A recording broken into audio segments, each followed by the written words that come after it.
Well, hello there everyone, and welcome back to another episode of our Minecraft series. And today we find ourselves on top of an iceberg. But not just any iceberg, it's the iceberg directly next to the ocean monument that we went and found in our last episode. And we've got a couple of things put together here, or we're going to do a couple of things here. This is my first take at a ocean monument and clearing one out. So I'm going to employ a couple of different strategies here and give you an insight as to, well, I guess my first take on it, because I know some things about ocean monuments, but this is really my first time really trying to take one on.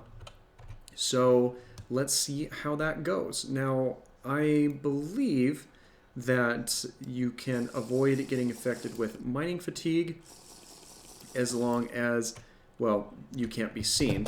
And with this potion of invisibility, we should have that figured out. And apparently that's not the case, because we just got noticed immediately, and that's not great. But I do want to take some time, and it's going to take me a minute longer now because of the mining fatigue. But I do want to take put in a conduit so I don't have to worry as much. All right, found the place with one of them, and I'm just about to run out of my water breathing, so I'm going to hang out over here for a brief moment until I can replenish both my invisibility and water breathing here, because I don't want to have to take this guy on if that runs out, especially with all the other guardians that are hanging out here next to him. Got about 12 seconds left on both of these.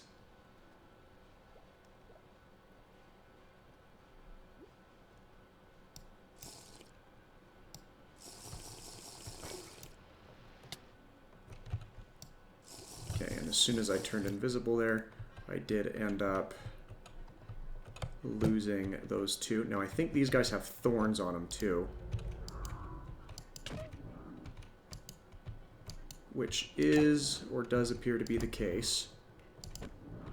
Or it only has thorns when their spines are out, I suppose. So there we go. We've got one of the Elder Guardians down. And excellent. We've got two of the Elder Guardians down. Now we've just got to find our way to the last one. And that is what we needed. So there, we've now got rid of the mining fatigue, which is good. So now we can dig out the remainder of these blocks that we need to set up our conduit.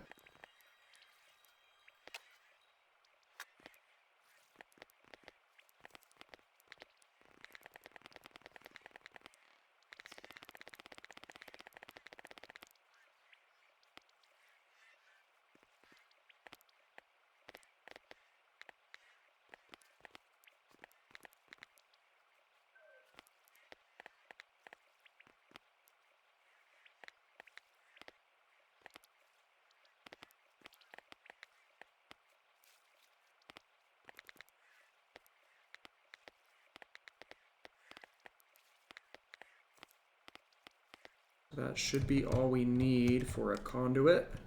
And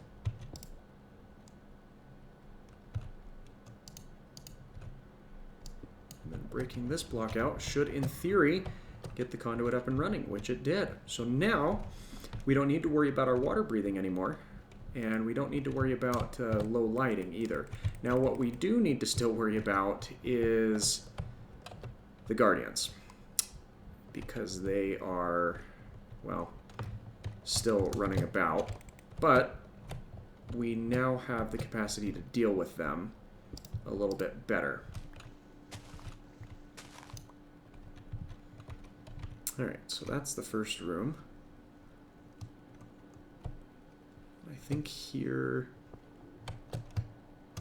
let's actually take whatever opportunities we can to kill some of these guardians, because they offer some pretty nice perks. Hey, we officially have a full stack of sponges, and there's still more rooms to clear out here. As a matter of fact, let's actually fill that back in. And that's one of the downsides to this temple being in a frozen ocean biome, is there's going to be some structural damage to the temple because of the ice that's cutting through it. Yeah, so bows aren't overly effective underwater because the flight distance on their path are pretty drastically reduced, but we found our way into another sponge room, so let's head up that way. I really like the fact that we can completely negate the effect of the thorns here when we use a bow. So something interesting to note that I don't know that I had seen before is that apparently guardians are damaged by the conduit. Now, they don't need to be in water to live, so they're not like squid or other things. But it is interesting to note that as they hang out close to the conduit here, they do take damage. See, right like that, you just saw that that guy kind of is getting red particle effects around him, and that was even before I shot him. Look, right there. I don't have him poisoned or anything, but he just died. He just turned belly up. So I'm thinking that that might be an interesting thing to do when it comes to setting up some type of farm, is maybe you can use the conduit as a form of auto harvester. I don't know. The implications are interesting on that. But my invisibility potion's about to wear out, so I want to get out of here before these guardians start seeing me, because they're going to start targeting me, and that's just going to make it a bad time for everyone involved. But with that being said, thanks for watching today's video. I hope that you found this useful, helpful, and or enjoyable. And don't forget to leave a like and subscribe, as I bring content to you on a daily basis from multitudes of different games. And we'll be live on Twitch this Friday afternoon for a little bit of some Smash Ultimate gameplay. So thanks again for your time and for watching as I jump in here into the water. And I hope that you have a fantastic rest of your day. Bye-bye.